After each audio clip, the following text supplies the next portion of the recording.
Paggabi na naman pero parang tanghali pa rin ang init dito sa Dubai na para ba nasa malaki kang oven. Grabe ang init ngayon dito sa Dubai pag lumabas ka ng tanghali hanggang hapon. Kahit tumayo ka lang talaga naman para kang nagsumba pagpapawisan ka. Alas 7 na nga ng gabi pero napakataas pa rin ng tirik ng araw at akala mo ba'y tanghali pa din. Kahapon nga kaya pala sobrang init, nag 51.8. Sumabay nga ako kay Jordan palabas at pupunta kami ngayon sa Union Metro Station. Sasamahan ko nga siya para mag-unli ng NOL card niya. I-renew namin for 1 month. Ngayong araw na kasi yung tapos ng unli ng NOL card niya. Mas nakakatipid nga pala kami pag nag-unli siya for 1 month kesa araw-araw siya mag-download. Kung araw-araw ka nga sumasakay sa metro ay makakatipid ka kung mag-unli ka for 1 month kesa mag-load araw-araw. Pag mag-unli ka kasi for 1 month, 230 dirham lang. Kung mag-load ka araw-araw, makaka 300 dirham ka. So makakales ka ng 70 dirham. Sayang din yun, diba? Kada sosweldo talaga binubukod na namin yung panlaman ng NOL card. Mahirap kasi mawalan ng laman kasi hindi ka basta-basta makakasakay ng metro at hindi ka makakapasok sa trabaho. Madami din gumagamit ng Carlip kasi mas mura din yata, pero dahil nga pang night shift kami, kaya metro ang ginagamit namin. Ikaw, ano mas prefer mo?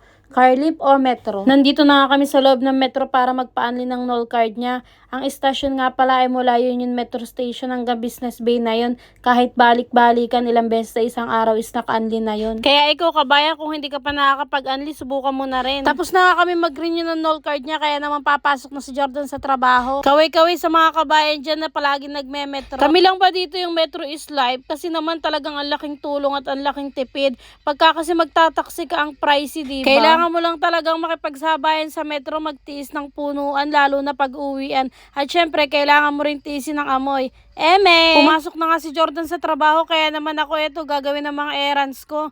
Nakabayad na ba lahat sa bahay? Magwi-withdraw nga ako ngayon ng pambayad namin ng bahay dahil ang landlord namin ay nag-aantay na. Grabe yung sahod, no? Parang dumadaan na lang talaga sa ATM, parang hello, tumambay ka naman. Yung tipong kakapasok lang sa ATM mo tapos kailangan mo na ulit i-withdraw para magbayad ka naman ng bahay. Kaway-kaway dyan sa mga kabayan nakakapasok lang ng sahod sa ATM then withdraw din ka agad. Ganito talaga siguro pag OFW, ang sahod ay nag-hello love goodbye lang. Pag OFW ka, automatic akala nila madami kang pera tapos pag inutangan ka at humindi ka, ang tingin sa'yo nagbago ka na, masama ka na. Ang hindi nila alam ay magaling ka lang talagang mag-manage para mapagkasya mo ang sahod mo sa padala sa Pilipinas, sa pambayad ng bahay dito, sa mga bills, at sa pang-budget mo sa loob ng isang buwan. Minsan nga kinakapos pa, diba?